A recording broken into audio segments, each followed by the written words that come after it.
Perkenalkan, nama saya Fatimah Zahra, NIM 1231603. Saya akan menjelaskan tentang bab 1 pendahuluan. Yang pertama yaitu latar belakang. Menurut dari letak astronomisnya, Indonesia memiliki terletak di kawasan iklim tropis dan berada di belahan timur bumi. Hal tersebut membuat Indonesia selalu disinari oleh matahari sepanjang tahun. Mengapa kami memilih Nusa Tenggara Timur, lebih tepatnya Desa Harai, karena menurut BMKG, Nusa Tenggara Timur memiliki paparan sinar matahari berkisar 80,07 dan terdapat 40,15 penduduk Nusa Tenggara Timur belum memiliki akses listrik menurut Indonesian Ministry of Renewable Energies and Energy Conservation tahun 2019. Kekurangan terhadap akses listrik ini dapat diatasi dengan memanfaatkan energi terbarukan, seperti contohnya energi matahari. Dan Nusa Tenggara Timur sebagai provinsi yang terpapar matahari cukup besar dapat memanfaatkan paparan matahari tersebut. Selanjutnya tujuannya yaitu menentukan rancangan pembangunan energi matahari sebagai sumber tenaga pembangkit listrik, menentukan kondisi geografis, menentukan dampak dari pembangunan energi angin atau matahari sebagai sumber tenaga pembangkit listrik, menentukan kelayakan ekonomi proyek pembangunan pembangkit listrik tenaga matahari di daerah Desa Harai, Kecamatan Mahu, Kabupaten Sumba Timur, Nusa Tenggara Timur. Manfaatnya yaitu memberikan rancangan pembuatan pembangunan energi matahari sebagai sumber tenaga pembangkit listrik, memperoleh gambaran akan kondisi geografis, menilai dan menentukan dampak yang terjadi dari pembangunan energi angin atau matahari sebagai sumber tenaga pembangkit listrik, dan mengetahui kelayakan investasi pembangunan pembangkit listrik tenaga matahari di Desa Harai, Kecamatan Mahu, Kabupaten Sumba Timur, Nusa Tenggara Timur. Saya Windu Marhak 102-16-093. Kali ini saya akan menjelaskan tentang potensi sumber daya energi angin. PLTA merupakan salah satu bentuk konversi energi angin. PLTA salah satu pembangkit listrik energi terbarukan yang ramah lingkungan dan memiliki efisiensi kerja yang baik jika dibandingkan dengan pembangkit listrik energi terbarukan lainnya. Nah, secara alamiah, potensi energi angin di Indonesia itu relatif menengah karena terletak di daerah khatulistiwa. Namun demikian, ada daerah yang secara geografis merupakan daerah angin, karena merupakan wilayah nozzle effect atau penyempitan antara dua pulau atau daerah lereng gunung antara dua gunung yang berdekatan. Potensi energi angin yang dimiliki Indonesia itu diidentifikasi sekitar 978 MW. Pada beberapa lokasi di wilayah Indonesia itu telah diberlakukan beberapa kali penelitian dan pengukuran potensi energi angin. Nah, kita bisa lihat potensi energi angin Indonesia, tabel potensi energi angin Indonesia, dan peta sebaran energi angin Indonesia. Nah, adapun tentang tutupan awan, jadi sel tenaga surya adalah sebuah alat semikonduktor yang mampu mengantar sinar matahari menjadi energi listrik. Pengubahan ini disebut efek fotokatolik. Nah, kondisi tutupan awan juga mempengaruhi insolasi yang diterima, yaitu pada saat awan menutupi matahari, tingkat pencahayaan ke permukaan bumi berkurang. Namun bila terdapat cukup cahaya dari bayangan yang ada, maka PV dapat menghasilkan energi sekitar setengah dari kemampuan produksinya. Semakin tebal awan, semakin berkurang juga energi yang dihasilkan. Bahkan jika terdapat awan yang sangat tebal, tidak menutup kemungkinan solar panel menghasilkan energi yang sangat sedikit. Nah, ekuator memenuhi radiasi matahari sepanjang tahun, dan salah satu kota yang dilalui oleh garis ekuator adalah kota Pontianak. Nah, di sini saya akan menjelaskan bab 2.2. Ini mengenai potensi sumber daya matahari di Indonesia. Jadi Indonesia itu potensinya memang cukup besar karena memang berada di garis khatulistiwa. Nah, selain karena berada di garis khatulistiwa, juga karena di Indonesia itu cuma ada 2 musim, musim panas dan musim dingin. Di sini di kelompok kami akan mengobservasi lebih lanjut buat daerah NTT. Nah, di NTT sendiri itu musim kemarau tuh sekitar 9 bulan dibanding sama musim hujan. Dan emang daerahnya tuh termasuk kering. Udah gitu di situ seharinya tuh bisa dapat potensi sekitar 5 kWh. Nah, sekarang kita lihat dulu potensi sumber daya matahari itu bisa diukur dari apa sih? Nah, jadi potensi sumber daya matahari yang masuk ke bumi itu bisa diukur dari 3. Pertama, DNI. DNI itu adalah kuantitas radiasi solar yang diterima oleh suatu area secara langsung dengan sudut normal posisi matahari saat itu. Yang kedua, DHI. DHI itu adalah banyak radiasi yang diterima secara scatter kalau misalnya udah kepisah-pisah karena menabrak benda lain. Yang terakhir, GHI. GHI ini total semuanya, jadi total DNI sama DHI yang diterima di suatu daerah. Nah, kalian bisa ngelihat DNI, ini DHI, dan ini fotovoltaik. Fotovoltaik itu berapa energi yang kita bisa manfaatkan secara total. Nah, selanjutnya mengenai curah hujan secara singkat saja. Jadi curah hujan di Indonesia itu di NTT itu memang sangat kecil karena emang daerahnya kering kan, dan 9 bulan dari NTT itu adalah kemarau. Maka dari itu curah hujan di NTT termasuk sangat rendah, sehingga sebenarnya sangat mengkhawatirkan karena emang daerah itu termasuk, sering kekurangan air, termasuk air bersih. Selanjutnya untuk spesifikasi komponen terdapat 4, yaitu ada solar panel dengan 300 WP monokristalin, lalu ada controller solar panel, baterai dengan 12 volt 50 Ah, dan inverter. Oke, sebelumnya perkenalkan nama saya Baginda Hamzah, NIM 1251688 dari Teknik Metalurgi. Nah, saya akan menjelaskan mengenai poin 3.2, yaitu menghitung kebutuhan daya listrik per rumah.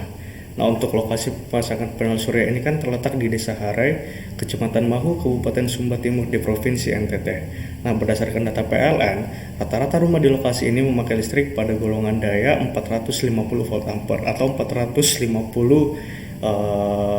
450 VA.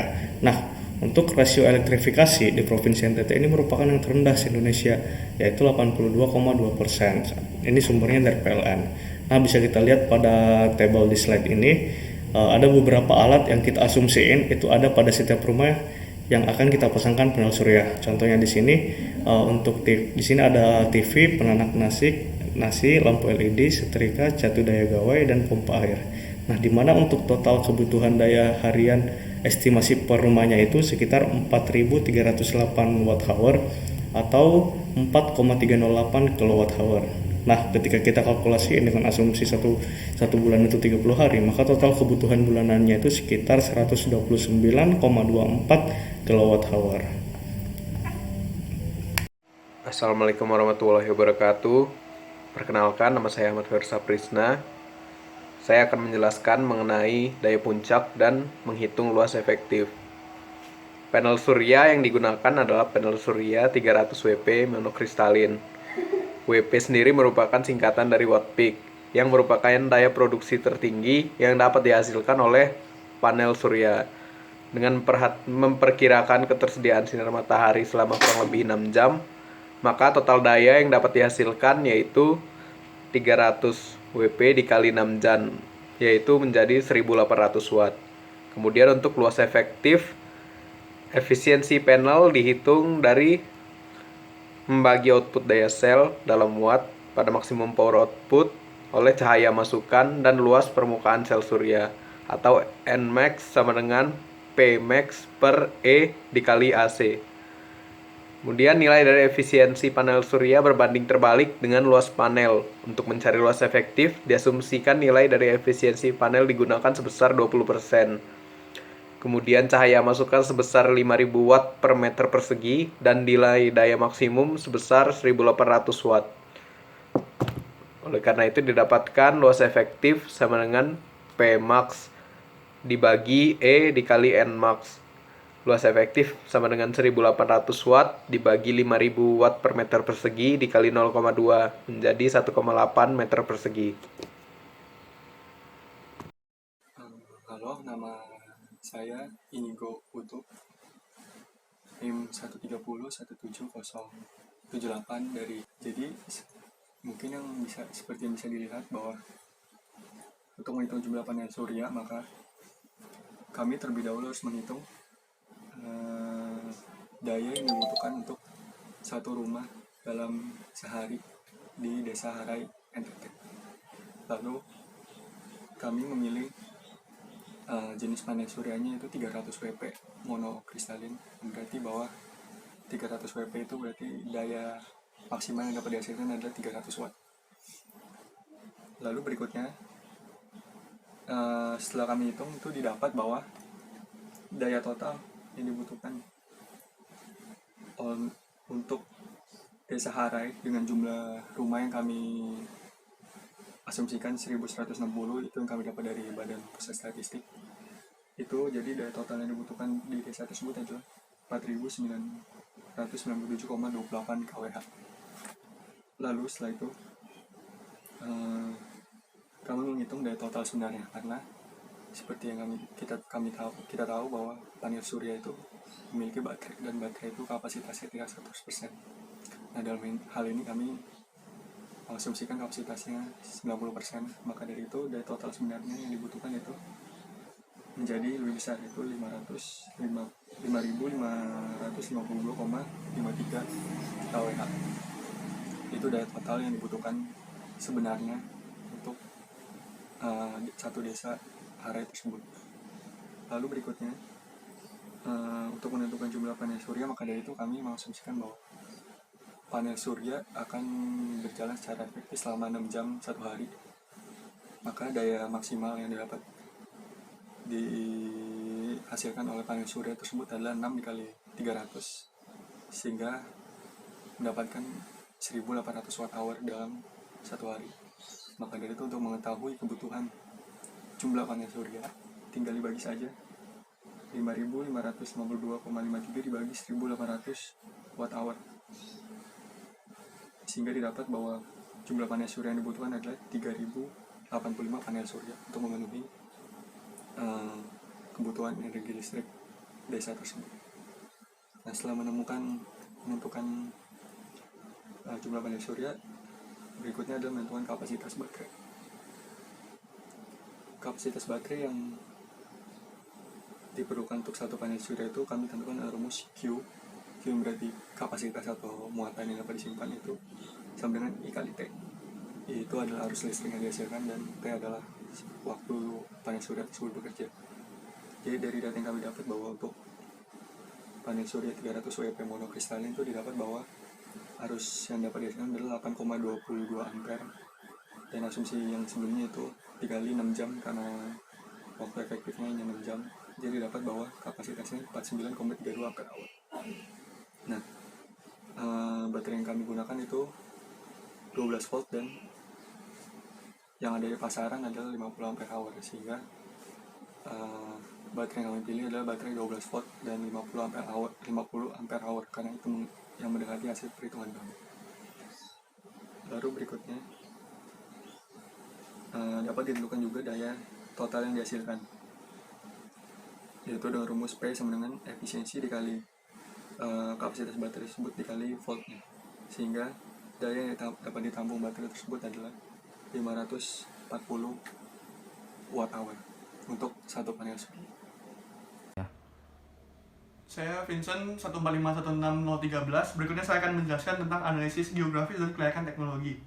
Yang pertama adalah lokasi geografis, topografi, dan iklim. Dari lokasi geografis sendiri terdapat batasan wilayah di NTT, yaitu sebelah utara Selat Sumba, sebelah selatan berbatasan dengan Lautan Hindia, sebelah timur berbatasan dengan Laut Sabu, sebelah barat berbatasan dengan Kabupaten Sumba Tengah. Kabupaten Sumba Timur sendiri memiliki luas 7.000,5 km, sedangkan wilayah sebesar 8.373 km dengan panjang garis pantai 433,6, dan Kabupaten Sumba Timur memiliki Kecamatan Mahu yang berada di Kabupaten Sumba Timur memiliki luas sebesar 196,6 km.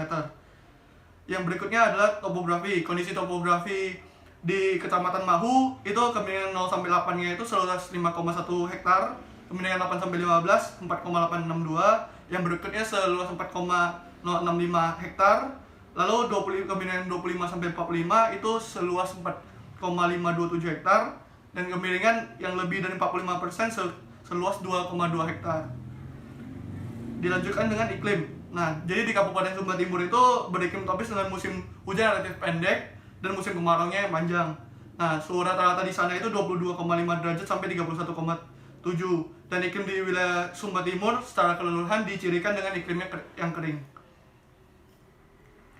Berikutnya adalah ketersediaan lahan, kondisi geografis, dan dampak terhadap lingkungan sekitar. Nah, jadi ketersediaan lahan sendiri, penggunaan lahan di Sumba Timur itu dipakai buat banyak hal. Ada lahan hutan, lahan kering, lahan industri, ada lahan persawahan, dan lain-lain. Dan ada juga tanah telantar dan tanah yang rusak. Jadi berdasarkan pergunaan lahan tersebut, maka PLTS dapat dibangun pada tanah yang kering atau tanah yang rusak. Berikutnya adalah kondisi geografis.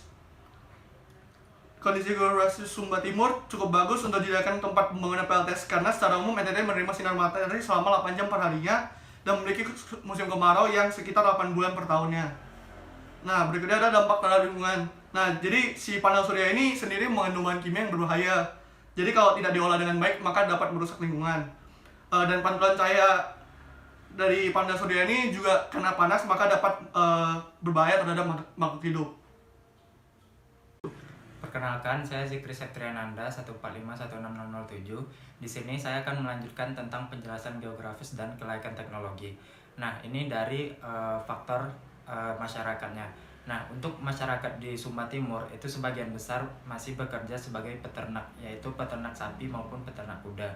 Nah, di sini untuk mendirikan suatu pembangkit listrik diperlukan ada kajian masalah lingkungan ini, di mana pendirian pabrik nanti itu tidak bersaing dengan ladang-ladang yang dimiliki oleh masyarakat, sehingga pembuatan surat-surat AMDAL ini perlu diperhatikan.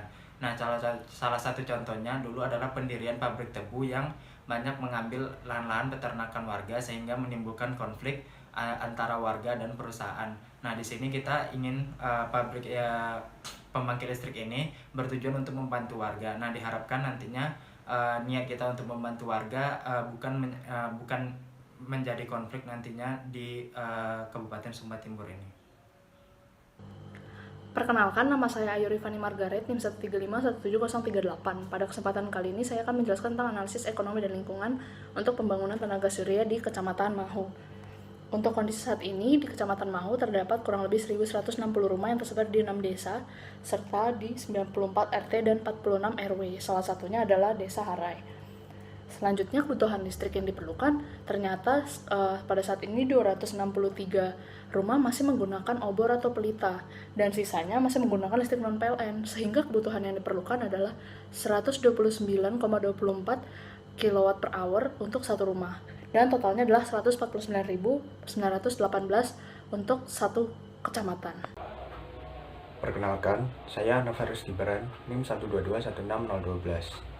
Di sini saya akan menjelaskan mengenai harga panel surya per satuan watt peak dan pendapatan dengan metode tarif feed-in. Oke, untuk harga panel surya, kami menggunakan data tahun 2017 yang menyebutkan bahwa Indonesia memiliki harga rata-rata panel surya sebesar Rp12.250 per watt peak.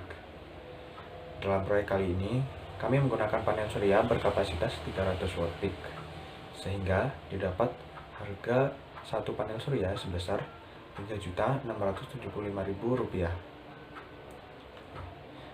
Selanjutnya, pendapatan dengan metode tarif feed-in sudah diatur melalui Peraturan Menteri ESDM Nomor 17 Tahun 2013 yang menyebutkan bahwa patokan harga tertinggi sebesar 25 sen US dollar per kilowatt hour. Dengan menggunakan kurs 1 US dollar sama dengan Rp14.108, didapat tarif penjualan sama dengan Rp3.527 per kilowatt hour. Sehingga dengan total daya yang dibangkitkan sebesar 5.552,53 kilowatt hour per hari, didapat total penjualan energi sebesar Rp19.583.773 per hari. Perkenalkan, nama Tarek Muhammad Yusuf, NIM 1351604. Untuk total biaya investasi yang akan dikeluarkan sesuai dengan teknologi yang ada berkisar 19 miliar rupiah. Untuk biaya operasional per tahunnya sendiri, kami menggunakan rumus 1% dari total biaya investasi berkisar 19 juta. Untuk keuntungannya, kami menggunakan upah tarif feed-in yang ada dikali 365 hari dikurangin biaya operasional per tahun berkisar 7 miliar rupiah. Lanjut, untuk sumber dana dan pengelolaan ini berasal dari pemerintah RI dalam bentuk dana Kementerian SDM untuk pengembangan PLTS. Lalu beberapa sumber dana lainnya seperti peminjaman ke bank dan funding dari investor. Saya Jati, NIM 1831613 akan menjelaskan tentang analisis emisi CO2. Jadi pada dasarnya sumber penghasil CO2 dari PV itu ada dua, dari proses pembuatannya dan saat PV beroperasi. Untuk proses pembuatannya itu dikuantisasi oleh life cycle energy yang rata-rata nilainya bernilai 2 tahun pemakaian, yang artinya untuk pemakaian PV secara reguler selama 2 tahun, energi yang dihasilkan akan setara dengan energi yang dibutuhkan untuk membuat PV tersebut. Lalu untuk saat PV beroperasi itu dikuantisasi dengan nilai life cycle GHG emission atau emisi gas rumah kaca dalam life cycle-nya. Sebagai perbandingan, batu bara memiliki nilai life cycle GHG emission sebesar 888 ton gas rumah kaca setara CO2 per GWH-nya, sedangkan untuk PV hanya menghasilkan 85 ton gas rumah kaca setara CO2 per GWH. Jadi untuk kebutuhan desa Harai yang senilai 5.500 kWh per hari, itu penggunaan sumber batu bara akan menghasilkan total GRK sebesar 45.000 ton gas rumah kaca setara CO2, sedangkan PV hanya akan menghasilkan 4.300 ton gas rumah kaca setara CO2, yang nilainya tidak sampai 10% dari apa yang dihasilkan dari batu bara. Nilai ini dihitung untuk 25 tahun, yaitu untuk lifetime sebuah PV secara rata-rata. Halo, kenalin, saya Torik Abidin, NIM 1531805. Bakal jelasin bab terakhir dari laporan ini. Di bab terakhir ini ada kesimpulan dan saran. Kesimpulan yang kami dapat yakni ada 3. Dari kondisi geografis di Desa Harai NTT, pembangunan pembangkit tenaga listrik energi matahari ini sangat cocok karena di Desa Harai ini disinari oleh sinar matahari 8 jam setiap harinya. Kemudian dampak dari pembangunan pembangkit listrik energi matahari ini jauh lebih kecil dibandingkan pembangkit listrik tenaga batu bara. Kita lihat dari dampak dari CO2 yang dihasilkan, yaitu CO2 yang dihasilkan 10 kali lipat lebih rendah daripada pembangkit listrik yang biasa. Kemudian yang terakhir, kelayakan ekonomi. Kelayakan ekonomi ini sudah sesuai karena dengan membangun pembangkit listrik tenaga matahari ini memicu ekonomi yang ada di desa tersebut dan mendapatkan keuntungan. Sehingga sarannya, berdasarkan kondisi geografis, kemudian dampak serta kelayakan ekonomi di Desa Harai NTT ini, pembangkit listrik energi matahari cocok untuk dibangun di tempat tersebut.